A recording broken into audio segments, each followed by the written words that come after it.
Good morning friends, मैं अश्विनी कुमार पांडे। स्वागत है आप लोगों का स्टडी पॉइंट के हमारे इस ऑनलाइन क्लास सीरीज में।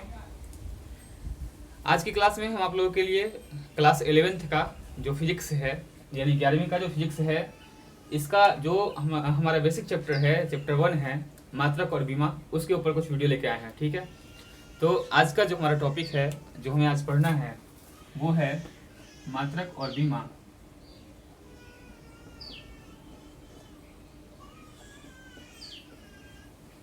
यानी कि यूनिट एंड डायमेंशन।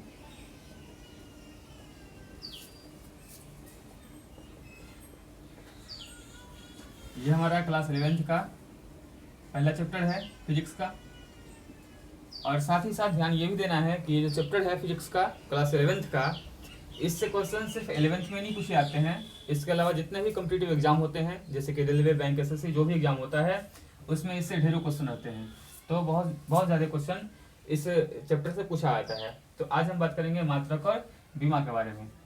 सबसे पहले मात्रक और बीमा में हम पहला जो टॉपिक है हमारा मात्रक है, उसकी बात कर रहे हैं, यानी यूनिट की बात कर रहे हैं। देखिए, मात्रक जो है हम लोग के लिए इम्पोर्टेंट क्यों है। एक छोटा सा क्वेश्चन कि मात्रक इम्पोर्टेंट क्यों है, मात्रक को क्यों पढ़ा जाए, मात्रक के बारे में हम लोग पढ़ाई क्यों करें। इस क्वेश्चन का जो आंसर होगा, जो हमारा बात है, वो ये है कि सपोज कि आप कहीं दुकान में जाते हैं और आपको चीनी खरीदनी है। तो जब आप चीनी खरीदने के लिए जाते हैं और दुकानदार को बोलेंगे कि 2 चीनी दीजिए, 2 चीनी, तो आपको दुकानदार नहीं देगा, क्योंकि 2 तो आपका सिर्फ परिमाण है, क्वांटिटी है जो आपको चाहिए। लेकिन इसके साथ आपको ये भी बोलना पड़ेगा कि 2 क्या, 2 केजी देना है या 2 कुछ और देना है, क्विंटल देना है। जिस तरह से मतलब आप बोलेंगे, तो साथ में क्या है कि परिमाण के साथ मात्रक का बोला जाना बहुत जरूरी है, तभी कोई वस्तु आपको मिलती है। ठीक है, तो किसी भी वस्तु का निर्देशन करने के लिए, उसको डिराइव करने के लिए हम लोग को परिमाण की जरूरत पड़ती है और मात्रक की जरूरत पड़ती है। यानी परिमाण भी चाहिए और मात्रक भी चाहिए। अगर परिमाण नहीं है, सिर्फ मात्रक है, तो भी काम नहीं चलेगा, और मात्रक नहीं है, सिर्फ परिमाण है, तो भी काम नहीं चलेगा। इसका यह मतलब है कि किसी भी फिजिकल क्वांटिटी को डिफाइन करने के लिए हम लोगों को मैग्नीट्यूड और यूनिट दोनों चाहिए। अगर ये दोनों नहीं रहेगा तो हम किसी भी फिजिकल क्वांटिटी को डिफाइन नहीं कर सकते हैं। ठीक है, तो मात्रक इसलिए हमारे लिए बहुत जरूरी है। मात्रक जो होते हैं 2 प्रकार के होते हैं। मात्रक 2 प्रकार के होते हैं। एक होता है आधारी मात्रक, जिसे हम मूल मात्रक भी कहते हैं। अंग्रेजी से कहा जाता है फंडामेंटल यूनिट। ठीक है, मात्रक 2 प्रकार के होते हैं, आधारी या मूल मात्रक, जिसे हम फंडामेंटल यूनिट कहते हैं, और दूसरा हमारा होता है व्युत्पन्न मात्रक, जिसको हम लोग कहते हैं डिराइव्ड यूनिट। ठीक है, मात्रक 2 प्रकार के होते हैं, आधारी या मूल मात्रक यानी कि फंडामेंटल यूनिट, और दूसरा व्युत्पन्न मात्रक यानी कि डिराइव्ड यूनिट। इन दोनों में डिफरेंस क्या है, दोनों में क्या अंतर है, हम इसके ऊपर बात करते हैं। देखिए, आप लोग इससे पहले हिंदी जब पढ़े होंगे, हिंदी की पढ़ाई किए होंगे, तो हिंदी में आप लोग जानते होंगे वर्ण के बारे में। वर्ण एक टॉपिक था हिंदी का, इसके बारे में आप लोग पढ़े होंगे। वर्ण उस मूलध्वनि को कहते हैं जिसका खंडीय टुकड़ा करना संभव नहीं हो, या जिसका खंडीय टुकड़ा न किया जाए, उसे हम वर्ण कहते हैं। साथ ही साथ आप यही पढ़ेंगे कि वर्ण 2 प्रकार के होते हैं। एक होता है हमारा स्वर वर्ण और एक होता है व्यंजन वर्ण। और फिर से याद करवा दें, स्वर वर्ण का परिभाषा आप लोग जानते होंगे, वैसा वर्ण जिसके उच्चारण में दूसरे वर्ण की सहायता न लेनी पड़े, वो स्वर वर्ण है। और वैसा वर्ण जिसके उच्चारण में दूसरे वर्ण की अर्थात स्वर वर्ण की सहायता लेनी पड़े, वो क्या है, व्यंजन वर्ण है। जैसे अ जो है वो अपने आप में स्वतंत्र है, इसके उच्चारण के लिए किसी और की आवश्यकता नहीं है। लेकिन बात करेगा क का, तो क में क्या है, अ मिला हुआ है, यानी क को बोलने के लिए अ का बोलना बहुत जरूरी है, और ये क्या है, स्वर वर्ण है। तो बिना स्वर वर्ण के हेल्प का व्यंजन वर्ण को डिफाइन करना पॉसिबल नहीं है। तो परिभाषा यही था हमारा कि वैसा वर्ण जिसके उच्चारण में दूसरे वर्ण की सहायता न लेनी पड़े तो स्वर वर्ण है, और स्वर वर्ण की सहायता लेनी पड़े तो वो क्या है, व्यंजन वर्ण है। ठीक इसी प्रकार हमारा मात्रक है। मात्रक 2 तरह का होता है, आधारी या मूल मात्रक और दूसरा व्युत्पन्न मात्रक। तो इन मात्रकों का जो डिफिनेशन होगा, जो परिभाषा होगा, हम इसी तरह देंगे। आधारी या मूल मात्रक वह मात्रक है जिसको व्यक्त करने के लिए दूसरे मात्रक की आवश्यकता न लेनी पड़े। और व्युत्पन्न मात्रक वह मात्रक है जिसे परिभाषित करने के लिए आधारी या मूल मात्रक की सहायता लेनी पड़ती है। ठीक है, यानी वर्ण में जो हमारा व्यंजन वर्ण है वो यहाँ मात्रक में क्या है, व्युत्पन्न मात्रक है, और जो हमारा स्वर वर्ण है वो क्या है, आधारी या मूल मात्रक है। ठीक है, जैसे कि अगर बात करते हैं दूरी का, फॉर एग्जाम्पल हम दूरी की बात करें तो दूरी का मात्रक हम जानते हैं कि मीटर होता है। तो इसको निकालने के लिए कुछ करना नहीं पड़ा, हम लोग जानते हैं ये फिक्स है कि दूरी का मात्रक मीटर होता है, दूरी को मीटर में मेजर किया जाता है। लेकिन वही अगर हम बात करें वेग, वेग का क्या मात्रक है, तो वेग का मात्रक निकालने के लिए हम लोग इसका फॉर्मूला यूज करेंगे कि वेग बराबर होता है विस्थापन बटा समय। वेग बराबर विस्थापन बटा समय। तो यदि आपको वेग का मात्रक निकालना है तो विस्थापन का मात्रक बटा समय का मात्रक लिखना पड़ेगा। विस्थापन का मात्रक मीटर, समय का मात्रक सेकंड, यानी ms इनवर्स, ये मात्रक होगा वेग का। तो वेग का मात्रक निकालने के लिए हमको विस्थापन का मात्रक चाहिए और समय का मात्रक चाहिए। अगर ये दोनों मात्रक हमको नहीं मिलेगा तो इसका मात्रक डिफाइन नहीं कर सकते हैं। और विस्थापन भी एक आधारी राशि है जिसका आधारी मात्रक होगा, और समय भी एक आधारी राशि है। तो बिना आधारी राशि का ये जो व्युत्पन्न राशि है या व्युत्पन्न मात्रक जो है बिना आधारी मात्रक का डिफाइन नहीं होता है। ठीक है, तो हम लोग अभी तक ये पढ़े कि मात्रक दो प्रकार के होते हैं, आधारी या मूल मात्रक और दूसरा व्युत्पन्न मात्रक। परिभाषा ये बोलेंगे कि वैसा मात्रक जिसे व्यक्त करने के लिए दूसरे मात्रक की सहायता न लेनी पड़े वो हमारा आधारी मात्रक है, और वैसा मात्रक जिसको डिफाइन करने के लिए आधारी मात्रक की सहायता लेनी पड़े वो हमारा व्युत्पन्न मात्रक है। इसको इरेज करते हैं। देखिए राशियों में, मूल राशियों में क्या था कि पहले के समय में मुख्य रूप से तीन राशियां थी। एक दूरी या विस्थापन कहिए, या किसी वस्तु का लंबाई, चौड़ाई, ऊंचाई, इन सब का मेजरमेंट एक साथ किया जाता था। ठीक है, ये हमारा पहला राशि था पहले के जमाने में। दूसरा था द्रव्यमान यानी कि वजन, और तीसरा था समय। यानी ये तीन चीज पहले के जमाने में बहुत ही इंपॉर्टेंट था। इन तीनों के अलावा बाकी किसी और राशियों की उपयोगिता उतनी नहीं थी। ठीक है, तो मुख्य रूप से तीन राशियां थी जिनको मात्रक के रूप में व्यक्त करना बहुत जरूरी था। तो इन सब को व्यक्त करने के लिए, इन राशियों को व्यक्त करने के लिए सबसे पहले एक मात्रक की पद्धतियां बनाई गई। ठीक है, एक सिस्टम बनाया गया सबसे पहले, और सबसे पहला सिस्टम जो था वो था हम लोग का FPS सिस्टम। क्या था? FPS system. यह सिस्टम अंग्रेजों के द्वारा बनाया गया था, इसलिए हम इस सिस्टम को ब्रिटिश पद्धति भी कहते हैं, ब्रिटिश सिस्टम भी कहते हैं। सिस्टम क्या था? इस सिस्टम के अनुसार FPS का पूरा नाम है फुट पाउंड सेकंड सिस्टम। मतलब ये कि दूरी, विस्थापन, लंबाई, चौड़ाई, ऊंचाई, इन सब का मेजरमेंट किस में करना है? फुट में करना है। इस सिस्टम के अनुसार दूरी, विस्थापन, लंबाई, चौड़ाई, ऊंचाई, इन सब का मेजरमेंट फुट में करना है। द्रव्यमान का मेजरमेंट किस में करना है? पाउंड में करना है। और S फॉर सेकंड यानी समय का जो मेजरमेंट करना है किस में करना है? सेकंड में करना है। ये हमारा क्या था? FPS सिस्टम था। ठीक है, ये ब्रिटिश सिस्टम था, सबसे पहले के जमाने में यूज किया जाने वाला सिस्टम था। यानी इसका नाम FPS है, नाम से क्लियर है, फुट पाउंड सेकंड सिस्टम। यानी दूरी, विस्थापन, लंबाई, चौड़ाई, ऊंचाई, इन सबको फुट में, द्रव्यमान को पाउंड में और समय को सेकंड में मेजर करते थे। किस सिस्टम में? FPS सिस्टम में। जब ये सिस्टम कंप्लीट हो गया, खत्म हो गया, तब इसके बाद आया था हम लोग का CGS सिस्टम। FPS के बाद का जो सिस्टम है वो क्या है? CGS system. ये भी नाम से क्लियर है, C for centimetre, G for gram and S for second. मतलब कि दूरी, विस्थापन, लंबाई, चौड़ाई, ऊंचाई, इन सब का मेजरमेंट सेंटीमीटर में, द्रव्यमान का मेजरमेंट ग्राम में, और समय का मेजरमेंट सेकंड में किया जाने लगा। किसके बाद? ब्रिटिश सिस्टम के हटने के बाद। तो सबसे पहला सिस्टम था FPS सिस्टम, जिसमें दूरी को फुट में, द्रव्यमान को पाउंड में और समय को सेकंड में मापते थे। दोबारा दूसरा कौन आया? CGS system. इसमें दूरी को सेंटीमीटर में, द्रव्यमान को ग्राम में और समय को सेकंड में मेजर किया जाने लगा। जब ये कंप्लीट हुआ, CGS सिस्टम कंप्लीट हो गया, तो CGS सिस्टम के चले जाने के बाद जो हमारा तीसरा सिस्टम आया था वो था MKS सिस्टम। तीसरा सिस्टम था MKS सिस्टम। ये क्या था? M for metre, K for kilogram और S फॉर सेकंड। नाम से ये भी क्लियर है दूरी, विस्थापन, लंबाई, चौड़ाई, ऊंचाई, इन सब का मेजरमेंट मीटर में, द्रव्यमान का मेजरमेंट किलोग्राम में, और समय का मेजरमेंट सेकंड में किया जाने लगा। ये हमारा था एम के सिस्टम। और अभी जो सिस्टम चलता है मात्रक के रूप में वो कौन सा है? अभी हम लोग कौन सा यूनिट पढ़ते हैं? अभी पढ़ते हैं एसआई यूनिट। स्टैंडर्ड यूनिट हम लोग का क्या है? एसआई यूनिट है। यानी अब जो हम पढ़ाई करते हैं वो कौन सा यूनिट पढ़ते हैं? SI unit. अच्छा, एसआई यूनिट में भी लंबाई, चौड़ाई, ऊंचाई या दूरी, विस्थापन का मात्रक मीटर ही है, द्रव्यमान का मात्रक किलोग्राम ही है, और समय का मात्रक सेकंड ही है। तो ये एमकेएस के बराबर हो गया। तो हाँ, एमकेएस के बराबर है।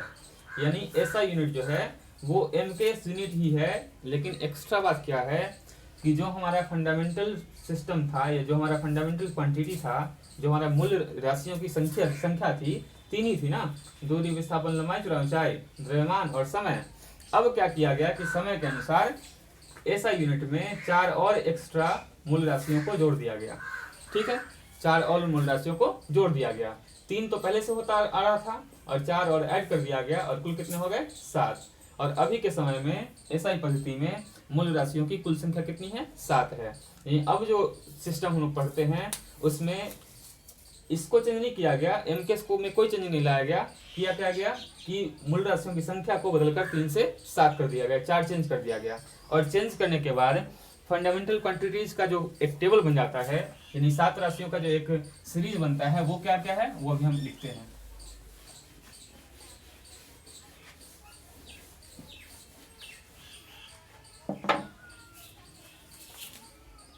यानी ये हमारा है फंडामेंटल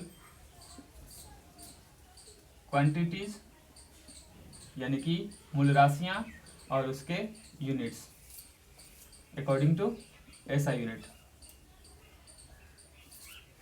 सबसे पहले जो हमारा चल रहा था वो तो रह ही गया कि लंबाई, चौड़ाई, ऊंचाई और दूरी, विस्थापन, ये सब, दूरी, विस्थापन, ये सब, इन सब का मात्रक मीटर रखा गया, एमकेएस के साथ ही रखा गया। दूसरा हमारा द्रव्यमान था, द्रव्यमान को भी उसी तरह रखा गया और इसका यूनिट किलोग्राम रखा गया। तीसरा समय तो रहेगा ही, तो समय को उसी तरह छोड़ दिया गया, उसका सेकंड रखा गया। अब जो ऐड किया गया है एक्स्ट्रा वो क्या है? चौथा है तापमान, और तापमान का मात्रक रखा गया केल्विन। तापमान का केल्विन रखा गया। और ध्यान रखिएगा, केल्विन एक स्टैंडर्ड यूनिट है। इसके अलावा तापमान का 2 और मेजरमेंट हम लोग करते हैं, डिग्री सेल्सियस में और डिग्री फ़ारेनहाइट में। जो जब थर्मामीटर के बारे में पढ़ेंगे, क्लास 11 में हम लोग पढ़ना है। 11 का एक चैप्टर भी आएगा, तापमान और उष्मा और ताप, ठीक है, हीट एंड टेम्परेचर। तो उसमें हम लोग पढ़ाएंगे कि थर्मामीटर के अंदर जो डिग्री सेल्सियस है और डिग्री फ़ारेनहाइट है वो क्या है। फिलहाल ये समझिए कि तापमान का स्टैंडर्ड यूनिट क्या होता है? केल्विन होता है, यानी के होता है। 5वां जो हमारा इसके आगे का टॉपिक था वो हमारा था पदार्थ का परिमाण, और पदार्थ के परिमाण का जो यूनिट था वो रखा गया मोल। ठीक है।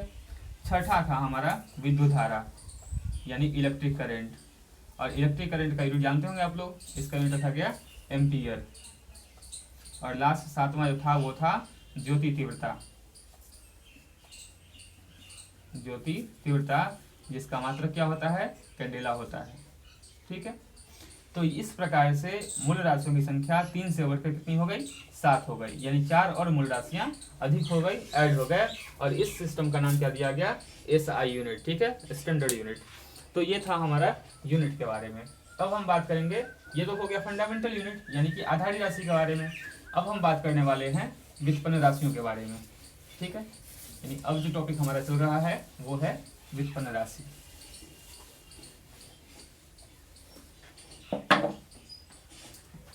फिर से बता दूं कि ये जो टॉपिक है ये सिर्फ 11th के लिए इम्पोर्टेंट नहीं है, जितने जनरल कॉम्पिटिटिव के स्टूडेंट्स हैं वो भी इसको देखें, बहुत ही काम का चीज़ है। तो अब हम बात करेंगे व्युत्पन्न राशि यानी डेराइव्ड यूनिट के बारे में।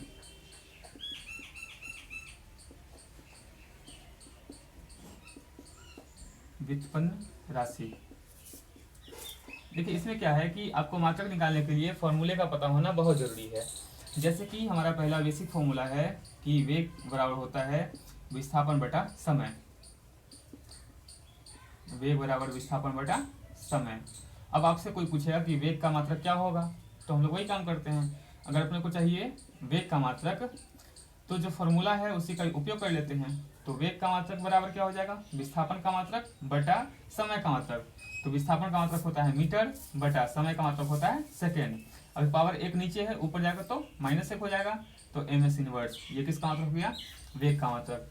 यानी वेग का मात्रक मीटर पर सेकेंड या मीटर सेकेंड इनवर्स होता है। ठीक है। दूसरा हमारा है त्वरण, एक्सेलरेशन। त्वरण का फॉर्मूला होता है वेग बटा समय। ठीक है, वेग बटा समय।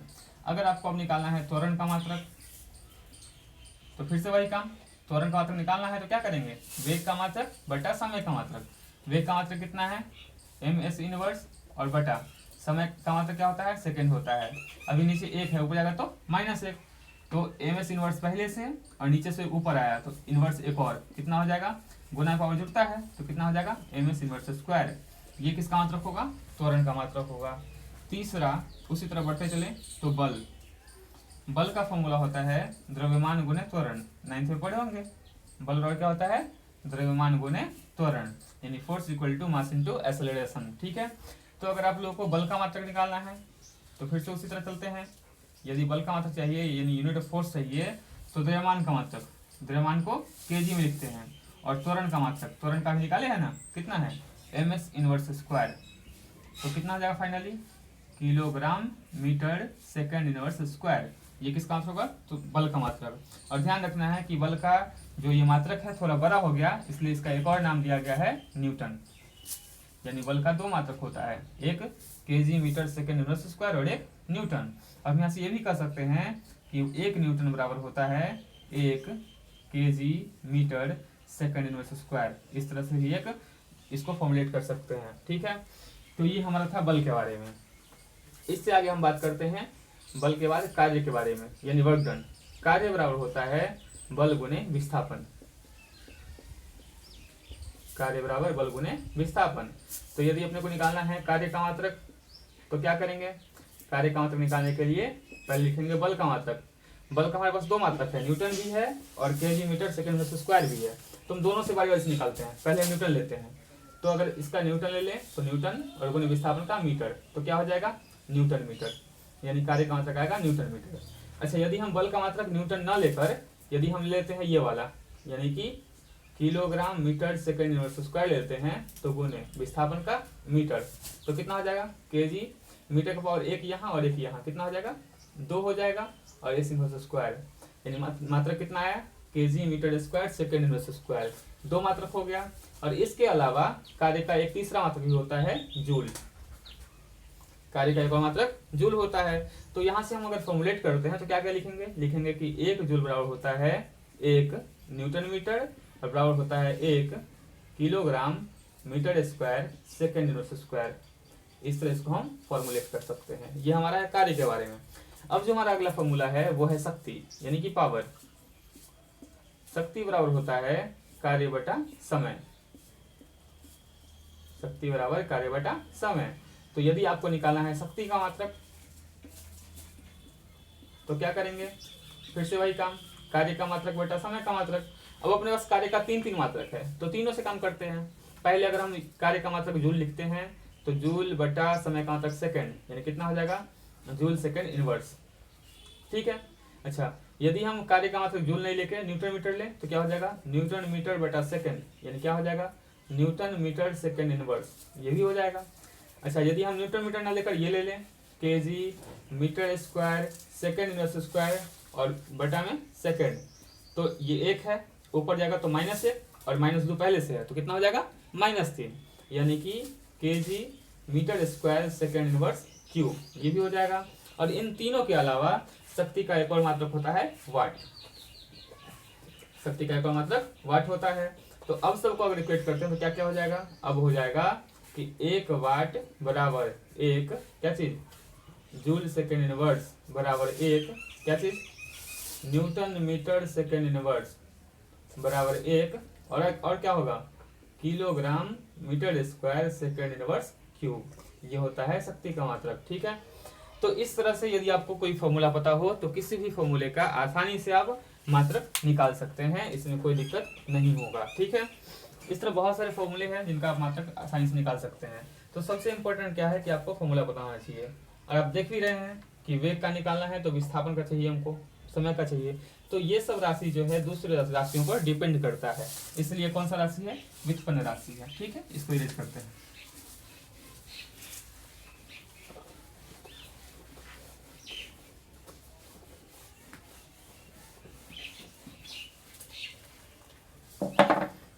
इसी तरह आगे और बात करें, एक होता है संवेग यानी कि मोमेंटम। मोमेंटम का फॉर्मूला होता है संवेग बराबर द्रव्यमान गुने वेग, संवेग बराबर द्रव्यमान गुने वेग। तो यदि आपको संवेग का मात्रक चाहिए तो क्या लिखेंगे, लिखेंगे संवेग का मात्रक बराबर द्रव्यमान का मात्रक यानी किलोग्राम और गुने वेग का मात्रक यानी मीटर सेकंड इनवर्स।